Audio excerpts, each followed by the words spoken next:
నా పేరు ధనంజయ రెడ్డి, రాజభవన్ గ్రామం.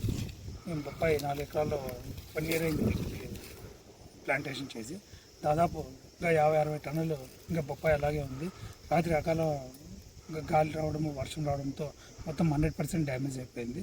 అంతేకాక కొత్తగా ప్లాంటేషన్ చేసి ఇంకా 4 నెలలు అయిన చెట్లు కూడా ఉన్నాయి. అది దాదాపు 50% చెట్లు ఇరిగిపోవడం జరిగింది. అలా నేరేడు చెట్లు ఒక 20 చెట్లు పూర్తి బుడాలతో లేచిపోయినాయి. మొత్తం గాలికి మొత్తం ఏమీ లేకుండా కొలాప్స్ అయిపోయినాయి అవన్నీ. ఇక్కడ వచ్చేసి దాదాపు 50 టన్నుల వరకు బొప్పాయి ఉంది.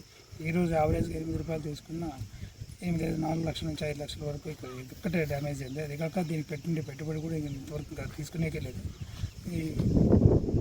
ఇంతవరకు చాలా తక్కువగా ఉండేది బొప్పాయి రేటు. 4 రూపాయలు 3 రూపాయలతో పోయింది. ఈరోజు నుంచి ఈరోజు రేటు పెరుగుతూ ఉంది అనేది మొత్తం క్రాప్ అంతా డ్యామేజ్ అయిపోవడం 100%. ఒక్క చెట్టు కూడా లేకుండా మొత్తం చెట్టుని నేల కొరికి పడిపోయినాయి రాత్రి వర్షానికి. ఇక్కడ అంతా లైవ్గానే ఉంది. ఇక్కడ ఎంత మనం చూస్తూ ఉన్నాం కదా. సుమారుగా ఎంత నష్టం వాటిల్లు? దాదాపు 20 లక్షల వరకు నష్టం వాటిల్లు.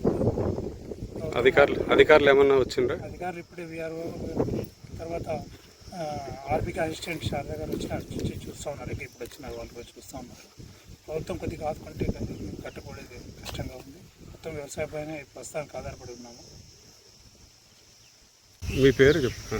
నా పేరు వై శారద. నేను బొందనకల్లు సచివాలయం నందు అగ్రికల్చర్ అసిస్టెంట్గా పనిచేస్తున్నాను. ఈరోజు వచ్చేసి నిన్న కురిసినటువంటి భారీ వర్షాలు మరియు ఈదురుగాలు కారణంగా ఇక్కడ బొందనకల్లు ఆర్బీకే పరిధిలోని వెంకటరెడ్డి మరియు సుశీలమ్మ వాళ్ళ పొలాలు వచ్చేసి పొప్పాయి తోట వేయడం జరిగింది. ఆ పొప్పాయి తోట వచ్చేసి మొత్తం 100% నేల అయింది. హెవీ డ్యామేజ్ జరిగింది. అట్లే కింది వైపు కూడా చిన్న సంవత్సరం చెట్లు ఉన్నాయి. అవి కూడా ఒక 33% డ్యామేజ్ చేయడం జరిగింది. వర్షం కారణంగా డ్యామేజ్ జరిగింది. మేము పై అధికారుల మేరకు సూచన మేరకు ఇక్కడ వచ్చి పొలము సందర్శించి డ్యామేజ్ పరిస్థితిని మా పై అధికారులకు రిపోర్ట్ చేస్తాం. వెంకటరెడ్డి, మాది రాజభవన్ గ్రామం. మేము దీంట్లో ఇప్పుడు 4 ఎకరాలు బొప్పాయి పెట్టి 1 ఇయర్ అయింది. ఇప్పుడే ఫస్ట్ కటింగే చేయాలన్నప్పుడు ఈ వర్షం వచ్చి గాలి వాన వచ్చి ఈ విధంగా మొత్తం 100% వెళ్ళిపోయింది.